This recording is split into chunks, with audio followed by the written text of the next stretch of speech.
कापून घेतलेला आहे आणि खोबरं किसलं आहे, कच्चंच खोबरं घेतलं आहे मी. जिरं, लसूण, कोथिंबीर, 2 लवंग, मिऱ्या आणि भाजा वगैरे, गरम मसाला. आणि हे सगळं कच्चंच दळून घेऊ आता. कच्चा कांदा, कच्चं खोबरं मी भाजून घेतलेलं नाही आहे, हे आपण आता कच्चंच दळू. गरम मसाला नाही घेतला, नुसतं धना जिरे पण घेतलं ना तरी चालतं. अद्रक, लसूण. आता आपण ह्याची पेस्ट तयार करून घेऊ.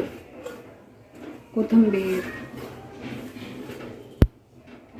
अंडे उकळायला ठेवलेत. अंडे उकळून जरी टाकले किंवा असेच जरी फोडून टाकले तरी चालतं अंडे तरी.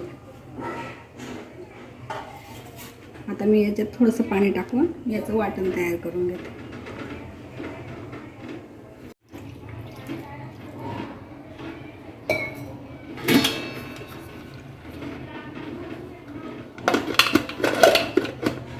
वाटण तयार झालं. आता कच्चा कांदा, खोबरं आणि धना जिरं वगैरे, कोथिंबीर. आता आपण अंडा करी बनवण्यासाठी तेल टाकू कढईत.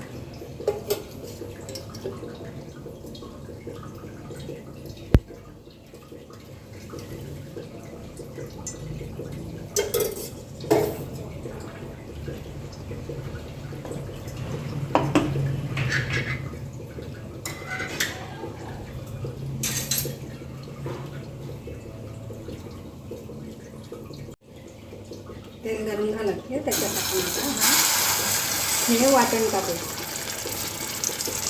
कांदा, खोबरं,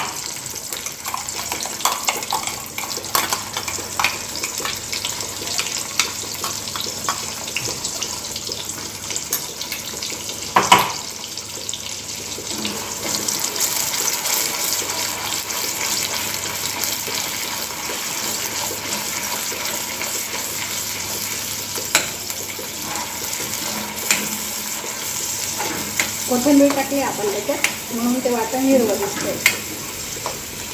आता आपण कच्चा कांदा आणि खोबरं दळून घेतो.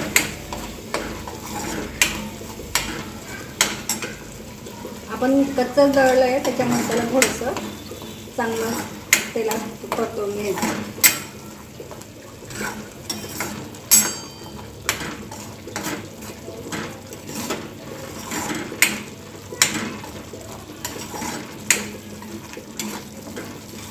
A few moments later. हे आता आपलं हे वाटण 5-7 मिनटं मी तेलात हे करून घेतलं, कारण आपला कच्चा कांदा आणि खोबरं होतं म्हणून मी त्या वाटणाला 5-7 मिनटं असं तेलात परतवून घेतलं त्या मसाल्याला. आता मी त्याच्यात तिखट टाकते. तुम्ही तुमच्या आवडीनुसार घ्या.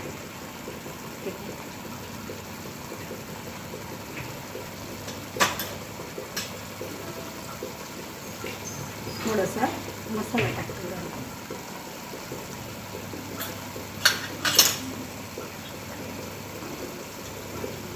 आणि हळद. आता हे पण परत मिश्रण एकजीव करून घेऊ.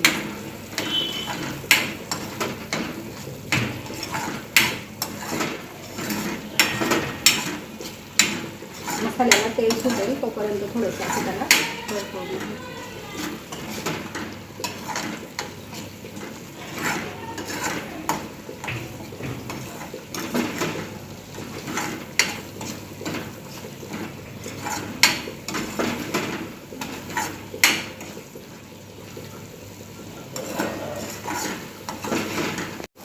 आता आपण ग्रेव्ही बनवण्यासाठी त्याच्यात पाणी टाकू.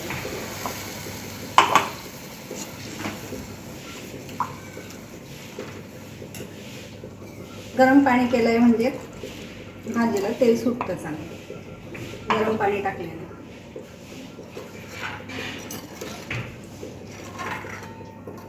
आपण याच्यात थोडंसं चवीनुसार नमक टाकतो.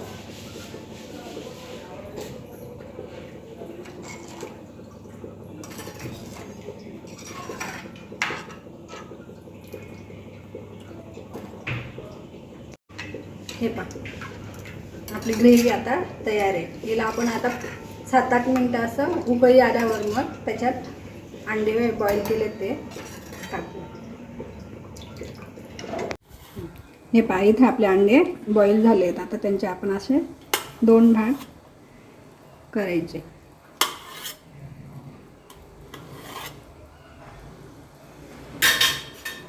आणि आता आपली ग्रेव्ही तयार आहे, उकळी आली. समजा तुम्हाला जर पातळ वाटलं ना तर मग याला तुम्ही बेसन पीठ आपलं भाजून पण लावू शकता किंवा मग डाळ्यांचं कूट वगैरे लावू शकतात.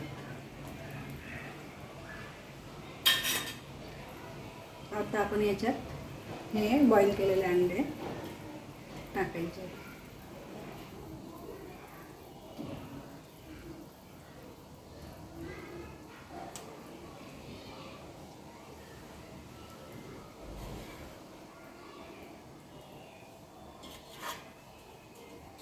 दोन 3 मिनटं असंच राहू द्यायचं आणि मग नंतर गॅस बंद करायचा. ही पहा आपली अंडा करी तयार.